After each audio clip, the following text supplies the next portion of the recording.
Hello everybody, my name is Chase, and welcome to my video again. Just got back from a BCF 2023, so that's Bushiroad Kart Fight event. I thought it's Kart Festival, but it's Kart Fight. It's kind of like, I think it's kind of like a regional level 2 event. I don't know if it's regional or nationals. I don't really know the difference, but basically, just got back from that 86-man event. I almost made it to the top cut. I was just one round away. Um, Spoiler alert, my alert was 3-2. There was only 5 Swiss rounds for some reason, even though with that big of a turnout.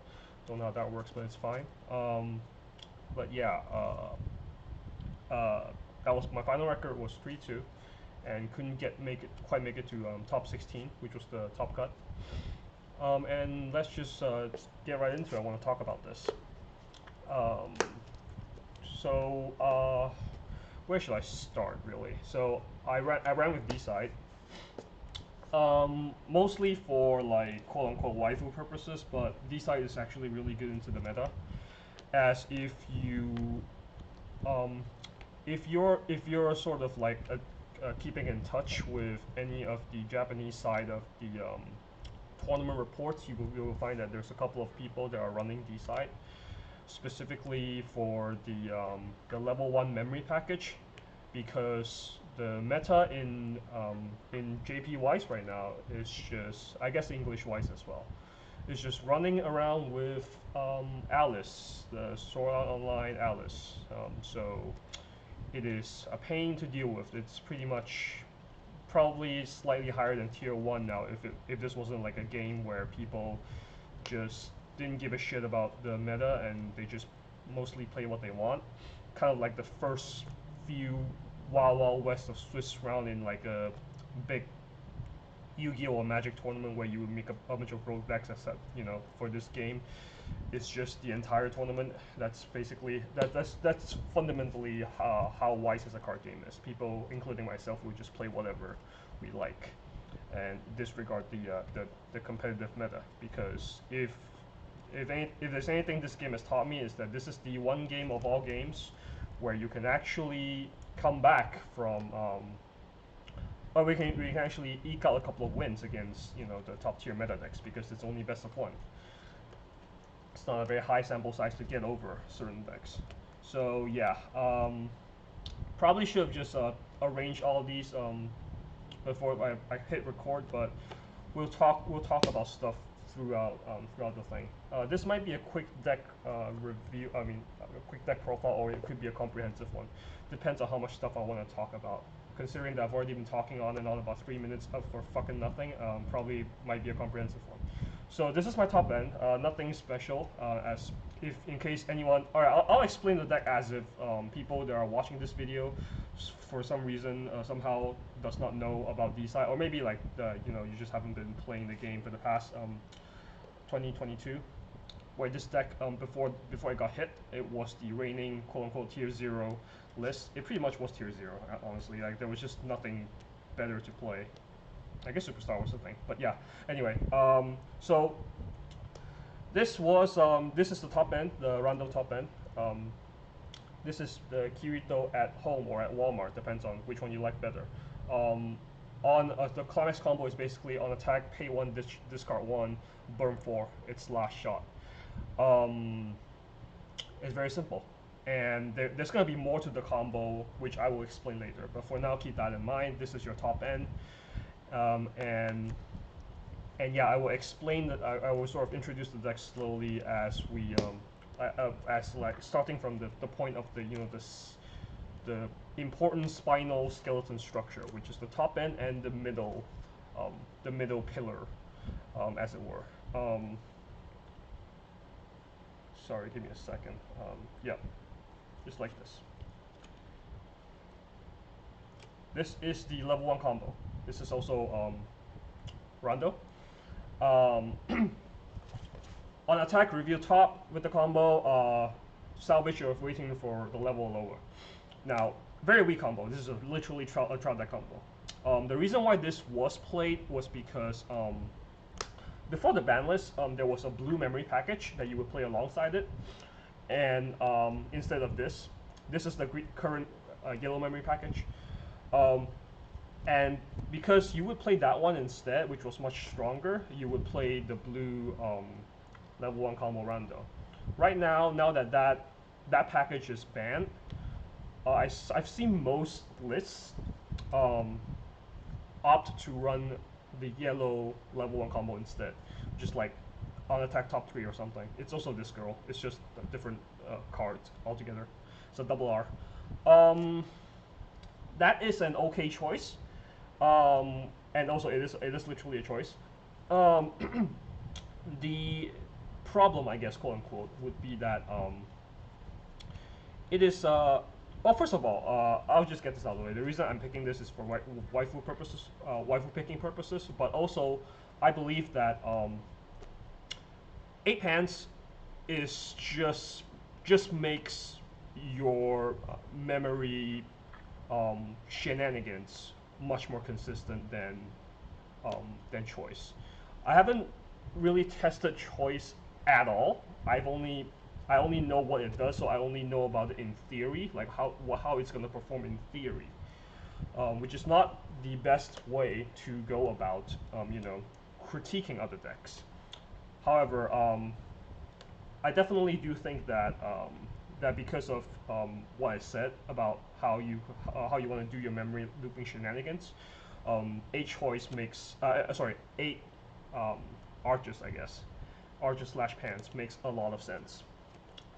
Now, what is this memory package that I've kept talking about without explaining for some viewers and listeners who may not understand the deck to begin with? It is basically like this.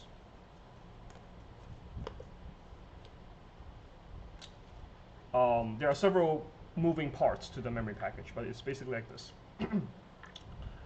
These 8, this girl, on play, you may put, if your memory has 2 or less cards, you may put this card from the waiting room into memory. So that's free compression. That is literally free compression. That's the reason why this, part of the reason, actually, not the whole reason, why this deck was so strong. It's just because it's free compression. That's just, yeah. Secondly, the effect of these, I guess we can call it the starting point of the memory package, is that whenever you would play a climax, any climax period, you rest this card, and then you put this into memory, and then you call this card out that you've already put into memory onto the field. And then after, during the, I believe the encore step, or the end of turn, wait, let me just be very specific here. Yeah, during the beginning of the encore step, you swap this back out. So it doesn't matter even if the target that you've attacked with died or something. It's still gonna swap back out, as long as it doesn't get clock kicked or any moves out of the battlefield or anything like that. If it moves out of the battlefield and you try to Patriot Encore it, it's not gonna swap back out with the memory package, because the it is considered a completely separate entity. Where this part of the memory would just memory package would just get stuck in the memory forever. So that's something very important to keep in note about, because it does affect other parts of the combo as well. So that's why you can see that playing 8 pans, 8 arches makes a lot of sense for stuff like this, because you sort of want to do this more than once. Now, why do you want to do this more than once? Doesn't seem like it does anything special. This brainstorm, when this set was unhit, it was the most expensive card and the most powerful card of the set. It was like 5K and $50 or something. Right now, I think it's 3K or maybe lower. I'm not sure. This is part of the choice restriction list that the D-side players will have to pick. I pick her, of course. This brainstorm is on play. Put any knock her up or Yura type character from your waiting room underneath it, as a marker, and it's a salvage brainstorm. What do we do with the marker? Whenever anything on the battlefield moves out of the memory, like if there's anything from the battlefield moves into the memory and moves out, you may choose to put this this marker into stock. It is essentially like free stock. I guess like now that we're talking about this, I guess I should slightly introduce like what was the ban package a little bit. It doesn't matter anymore because I don't think you ever run that. But basically, it's like this. It's this scroll basically, and they do like virtually almost the exact same thing. This scroll Eru as well. On play, you put this copy of this from waiting room onto memory. If there are 2 or less cards in your memory. And then whenever you play any climax, you rest this card, it swaps back out and play as this. This card is basically when you reverse an opponent's character, blind stock. And it's also a level 2 killer. So that means whether you are whether you're fighting against standby decks that have their level 2 out, it just kills level 2. It's basically natively 8k because 5k here, and then if you have 2 or more cards in your memory, plus 2k. Climax, just the climax is plus 1k. So that's 8k natively against non-level 2s. Against level 2s, there's 14k. So whenever you reverse anything, you get a free stock. Now, why the hell is this so powerful? It's because, imagine, tri-field this. Attack, attack, attack. That's 3 stocks. That's par for the course. But blind stock, blind stock, blind stock. That's 3 more stock. Imagine, if you will, as well, if you're back row during this triple Eru turn, you also have these 2 with the marker. End of turn. You put them back. Their effects trigger. Go to stock. Stock is here. Go to stock. That's from 0 to 8 stocks. That's why this card very specifically was in the choice restricted list because it is way too free. Like this is a 1/1 that blind stocks, but because of this, you just play her out for free and you just get a free stock. This was like this made the entire play field to be so that people would actively try to, when they're playing to D-side, they will actively try to deny D-side their level 1 reverses. Like they would just try to crash in their board or keep their board empty. In mirror matches, that's the exact same thing that they would do.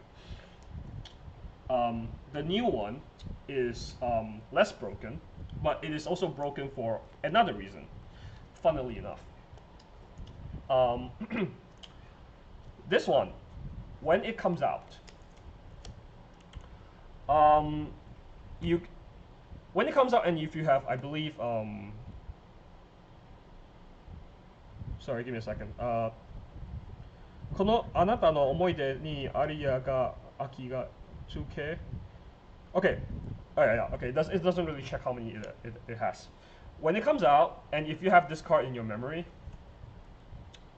you can plus 2k, and you can choose one of your opponent's character, and make them +1 level. Why is that important? It's because this is a stock bomb. When this card gets reversed, if the opponent that's battled this character was higher than their level, you stock bomb it. Put it in stock. The earliest stock card goes to the waiting room. So I'm not sure if you can tell by now that this basically just outs anything. Imagine fighting against standby decks. No, you don't even need to fight against standby decks. Imagine fighting against just a generic level 1 deck. For some reason, the level 1 is just too big. Fine, you play this. Give it +1 level. It's a level 2. You try to plan out your attacks a little bit. Make sure that your opponent doesn't hit level 2. They just played a level 1, so they're probably at level 1. Make this a level 2. Attack into it. Too big. Reverse it. Clear it. That is why this whole interaction is the reason why D-side is good into a meta field where there is a bunch of Alices running around. Alices is another Sword Online deck, but very, very quickly I will say basically it just shits out their level 2s, like tri-field, at least dual field, but consistently as well. They could make a tri-field at level 1, and it's not even standby, it's like a choice. And that Alice basically just sits like at 10 to 11k cross turn or whatever, and then they also have a climax combo that just stocks one, salvage one. They just sit on their resources, on their big Alice, and that's it. That's all they do. So that's why this just clears them. Like basically, decide going into any matchup, whether it's standby or whatever, they just really just do not care. They just touch themselves basically, which is very funny. Part of the reason why I like this deck, other than the characters that I like, and also like I really like D-Side, the mobile game when it was still alive. So fuck. Right. So yeah, Brainstorm. We still play that because it's still very powerful. Oh yeah, another use case I want to talk about with the Brainstorm. Let's say, so I said that you're gonna put the marker that's underneath it into stock when you do any of your memory stuff. You can also. The reason why this is so fucking powerful, like it's not even like half the story. The other half of the story is that, let's just say, you want to plan ahead. Next, like you can foresee that next turn you're probably gonna be level 2. You're gonna refresh your deck. You want this card. This card is part of your finisher. I'll explain later. So on play, you tuck this underneath it as marker. You play your finish, or you play your memory finisher stuff. Oh, sorry, your memory stuff. You put this at the end of the turn, after everything is like said and done, after you've attacked. You put this into your stock as the most latest one, as your most latest stock. So basically like this. Like after you've attacked 1, 2, 3, you put this underneath as a marker into stock here. Next turn, Brainstorm, pay 1. Oh, I hit a climax. I get this thing that I want. So, yeah, this is like this is mainly the use case for stuff like this. It's not just like you can either tuck very specific pieces that you want for next turn to try to Brainstorm, or you can just tuck some shitty, level 0 cards that you don't want to draw into anymore, and when at the beginning of the turn of the battle phase before you attack or anything, you swap them out like this, and then you immediately put this in the stock before you attack, like 1, 2, 3. So that's why this use case is so flexible. You can either very specifically tuck and select what card you want, or you can just tuck a shitty card away into your stock, bury it into your stock. So remembering exactly where what you tuck into it is very important, because once you've tucked the card downwards, even you, the owner, you cannot look at the card down underneath it. It's part of the rule. It is it becomes like a hidden zone or something. I'm not a judge. I didn't study ruling, but I'm told that that's how that works. So you have to very specifically remember what exactly that you have underneath it. That basically explains my most of the level 1. Oh, I guess you, okay. One other thing about the level 1 game, I guess. This one. This is my level 1 plusing combo, right? So you're gonna hear this, hey, like this is cool and all, but it doesn't really plus you. Here's the thing. This is where it's for this deck, for this post ban list deck, I guess, it is a little bit trickier to pilot, because you have to balance between compressing and plussing. Now, generally speaking, if you just play a single copy of your level 1 combo like this, it feels really, really bad. Like, you're just cantripping. You're just like, oh, I'll just salvage 1 with 1 rando and that's it. Normally, you want at least 2, so it's effectively a plus. And it usually, and that's why oftentimes I will struggle with hand in this deck. In today's tournament, there are several times where I opted to feel 2 randos instead of this. I try to move my mindset away from being less greedy with the memory compression. Like I just play 1 of this aria like this, and then like feel 2 randos, and then I keep my hand pretty well, and it makes my finishing turns much more satisfying. Not satisfying. Sorry, much better. It gives me more room to breathe. It's much better, I will say. So maybe not being overly greedy about your memory compression is also um, part of what you how you need to pilot this deck moving forward. This is just more like a suggestion than me telling you. This is my findings after sort of slightly switching up my playstyle a little bit. Um, and yeah, that's pretty much it. That's the reason why 8 archers, because you want to slam your climax almost every turn, kind of like a standby deck, funnily enough. Um, but yeah, you know, slam your climax every turn, just so your brainstorm gets you your free stocks, and then this one gets you your stock. Imagine if you will, like it was the pre-ban one instead of this. You basically go from 0 to 6 to 8 stocks, right? Like I told you. So that's already like compression on itself, on top of the memory compression. So that's why your brainstorm in your second deck onwards is more likely to hit. And then you can just keep doing this bullshit over and over and over again. That's why in the previous pre-ban build, it makes more sense for you to just feel one Randou and feel two of this, because these two effectively will be your pluses, because they blind stock and then you brainstorm and you're likely to hit your brainstorm at least one, if not two, then it's, you know, two more cards. It's even more broken. So yeah, that's why in the olden days it makes more sense for you to feel one Randou, but in today's day I think maybe you need to think really hard about how greedy you can get with the memory compression instead of just resolving your Randou.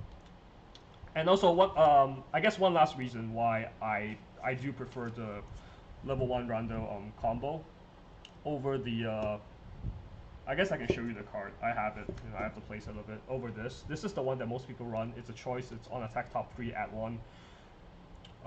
Why do I prefer this over this, other than the fact that Randou is much cuter? Is because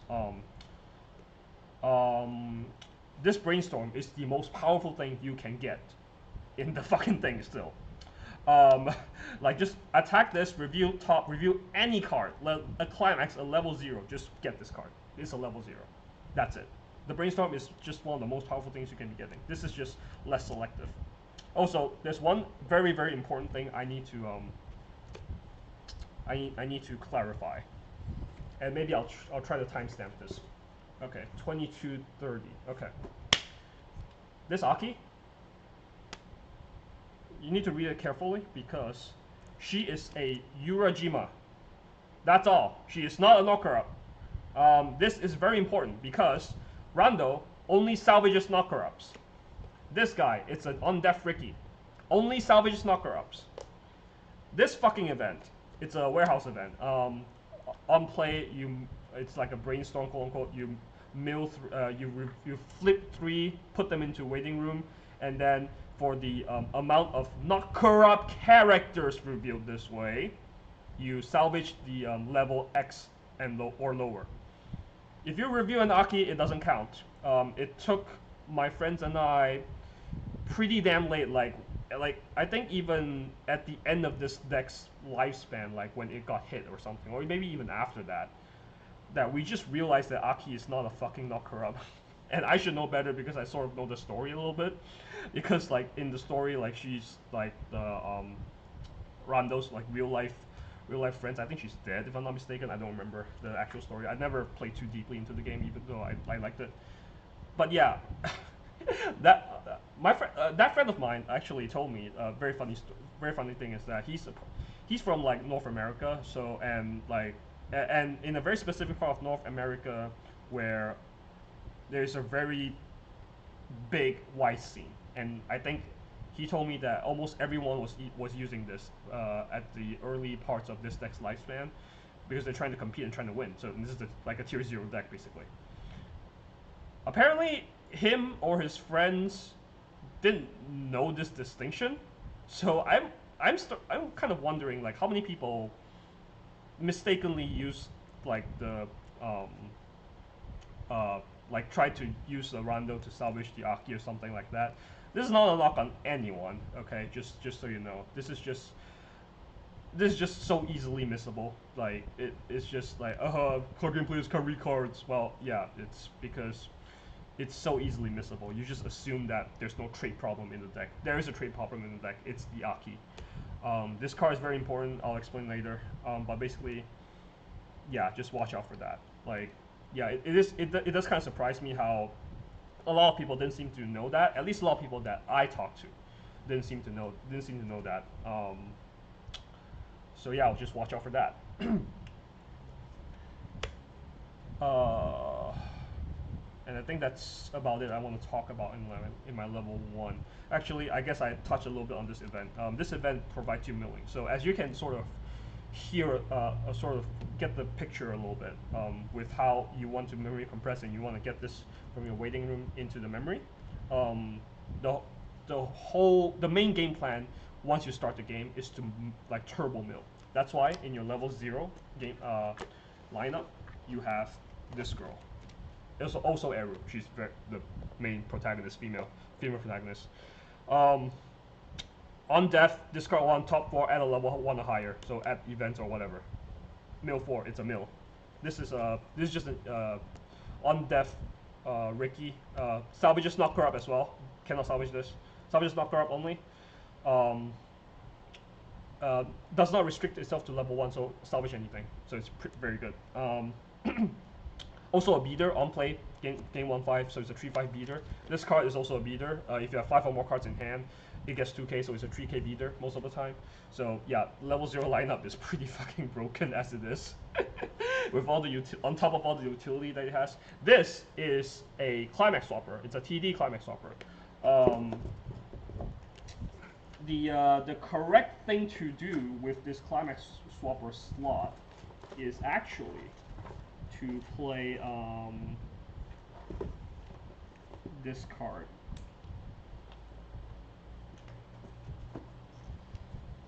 This card. This is like also a climax swapper, but on attack it gives something, or it gives itself plus 500 times every other character or something like that. The reason why I'm not playing this is because I like this dude better than this girl. So it's that simple. That power pump will never come up. Trust me. Let's see.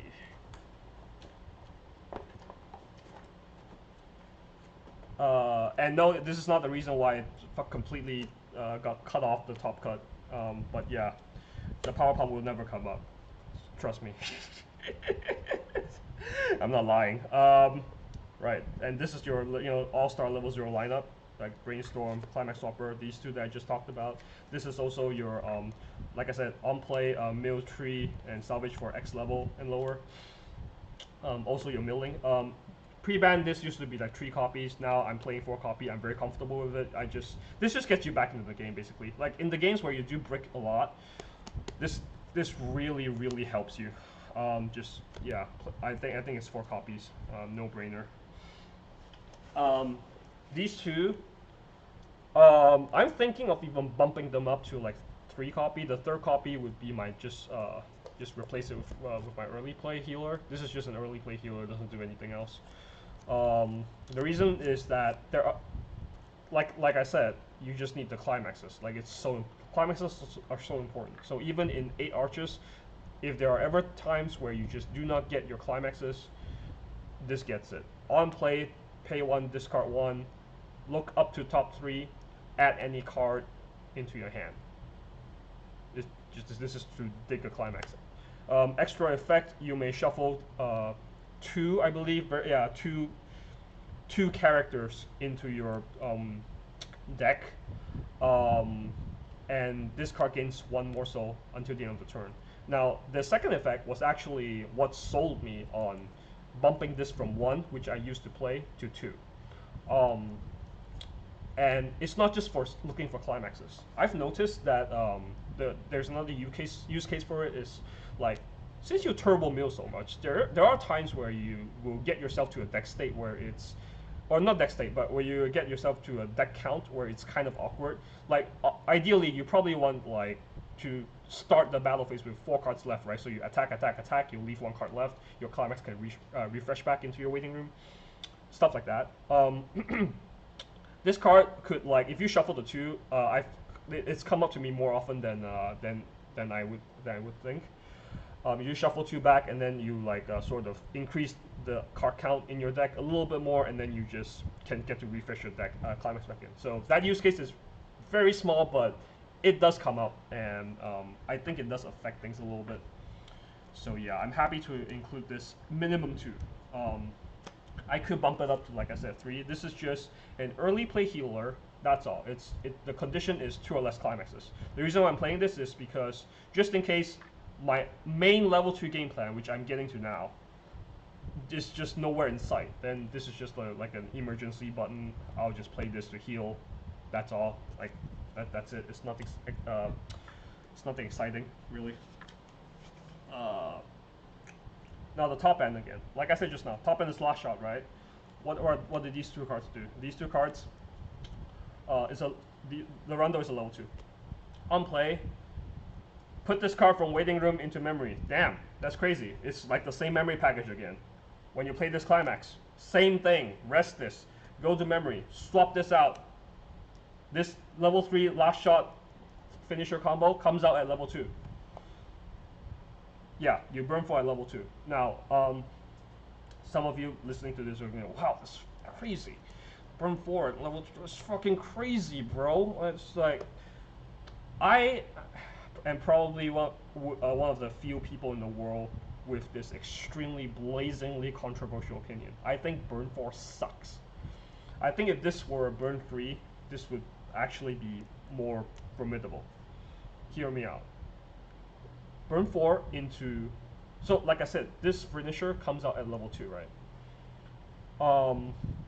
That means most of the time your opponent is going to be in their second deck state. Generally speaking, I know there are a ton of variants and situations to talk about. There are a ton of decks and playstyles, but generally speaking, during level 2, when your opponent is also level 2, they are already in their second deck state. Generally speaking, in Weiss, the whole point is from your first deck state of 50 cards, you go down and then refresh. Your second deck state is always more compressed. That means I'm always swinging 4 into a generally compressed deck.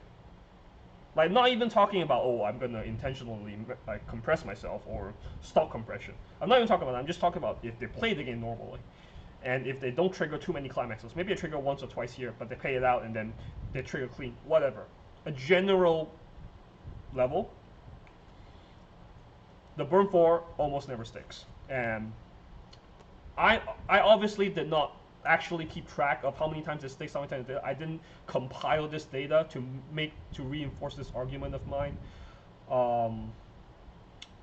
But yeah, but it just there is a chance that it will not stick. That's something that obviously any finisher has the chance to not stick. I get it. Like I get it. But it's just that burn 4 is a lot. It's something you have to keep in mind about. But conversely, if they take the burn 4, you are in a very good position. There are also a lot of times, I'm not gonna lie, where the burn 4 just wins me the game because they just took it. It's that simple.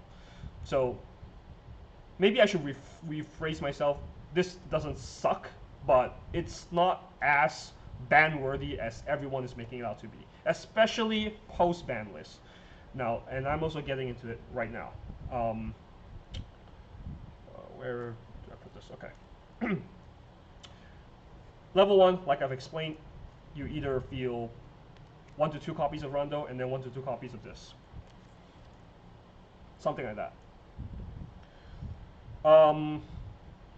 That means your plussing power has drastically reduced compared to what I explained with the pre-ban list package. Like, you blind stock, you brainstorm every single turn with all the stocks that you get from this fucking blind stalker, and you hit because your deck is so compressed, you hit all the time. In this post-ban list D-side deck, you are gonna be extremely famished for resources a lot. The turn you try to resolve your finisher Randou, like level 2, I do this, and I do this.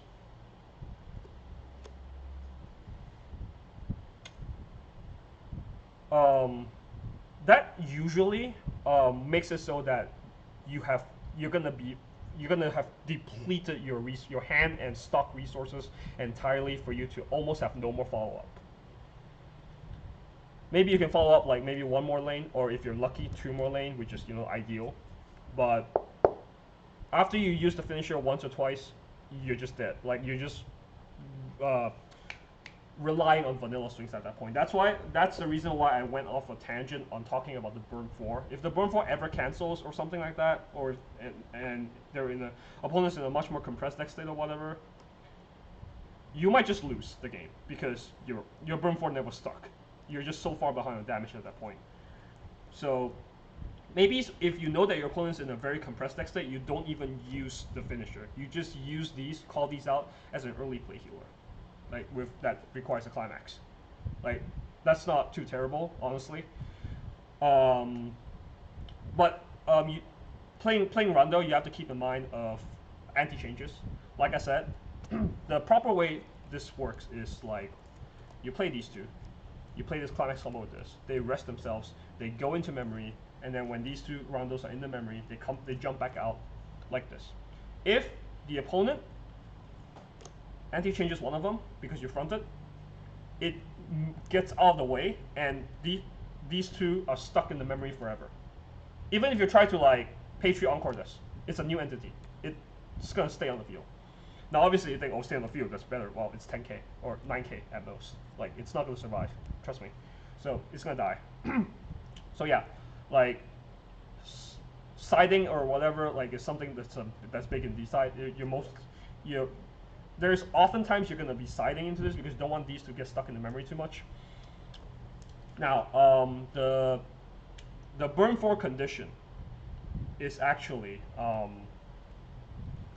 this girl, this Randou's childhood friend, Aki. Aki is act ability, pay 1, send her to memory, salvage from your waiting room any Randou, any of these Randou, just as long as it's a Randou character. I'm not sure about this one, honestly. Might have to ask the judge about this. I'm not sure about this one actually, but yeah, any Randou character. So yeah, and then when she's in memory, this Randou procs off basically. Pay 1 dish 1. Attack shita toki. Oh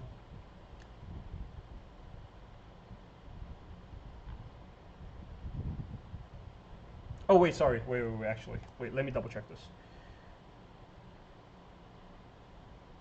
Yeah, okay. Sorry, I said it wrong. So for the level 2, the level 2 part where it rests himself and then just jumps into memory and swaps it out with this, the condition for that is that this girl, Aki, must be in the memory. The burn 4 is not the condition for this. The burn 4, the condition is just 3 memories or higher. And then you can burn 4.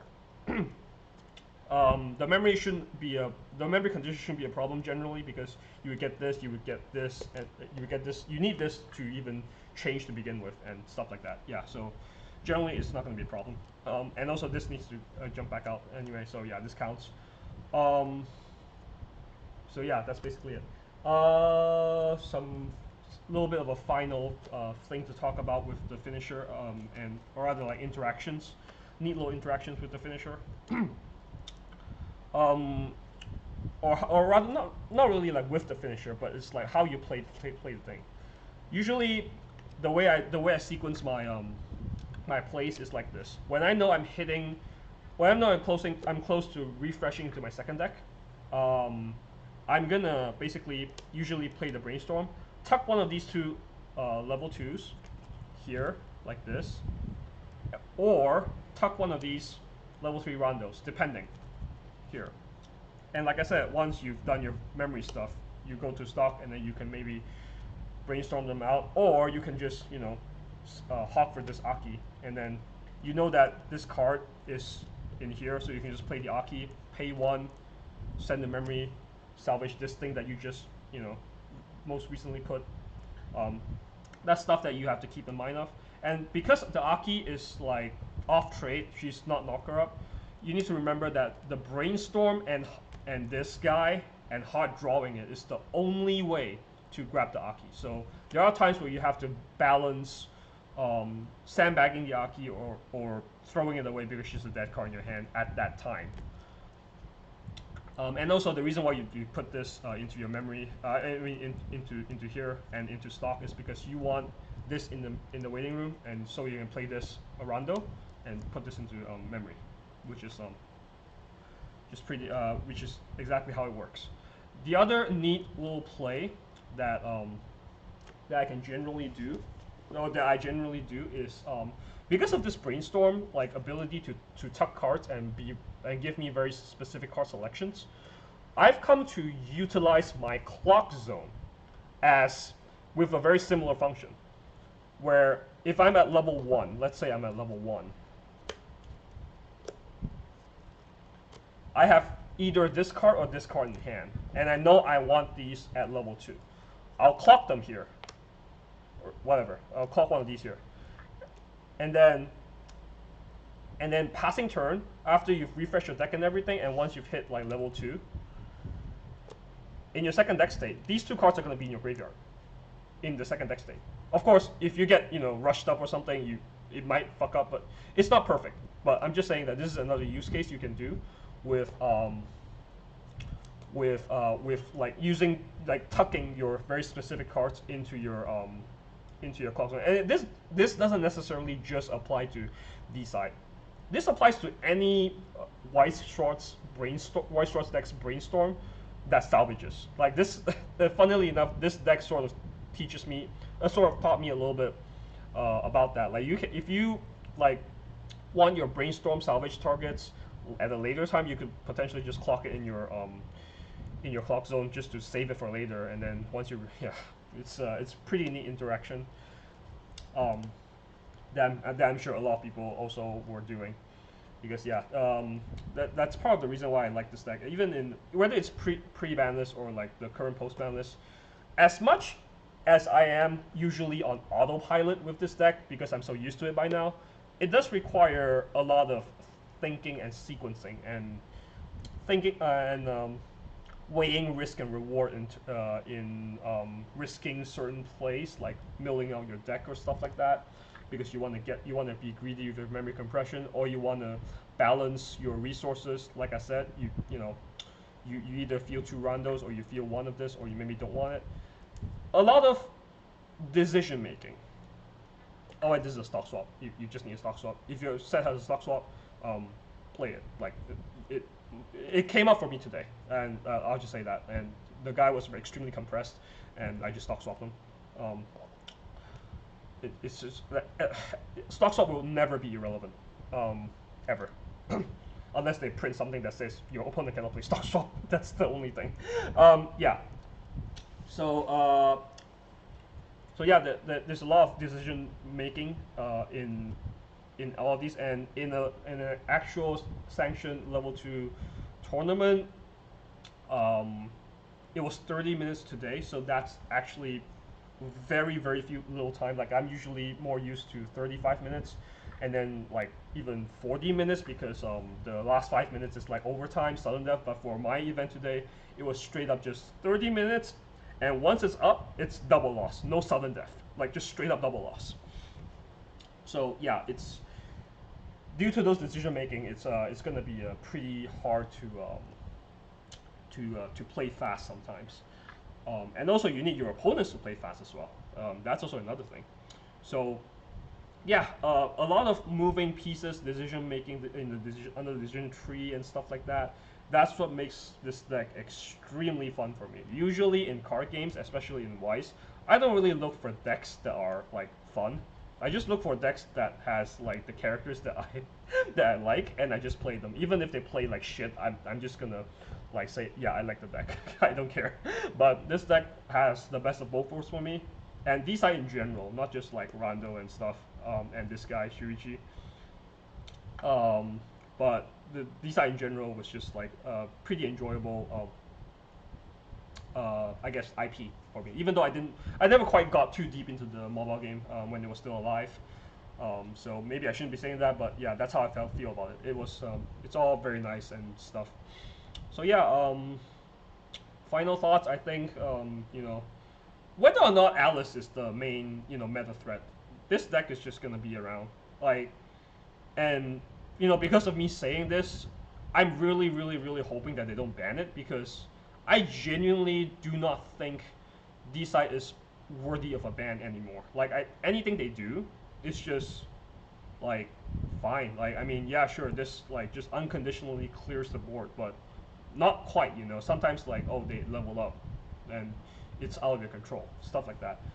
Um, and burn 4 does not always stick. It just, I know we're talking about variants here and stuff like that, but burn 4 is a big number. It just does not stick that often, especially into like good players that control that compresses their deck, and your stock swap doesn't even come to play until level 3. Um, I think with the recent ban list, they really hit D-side in all the right ways.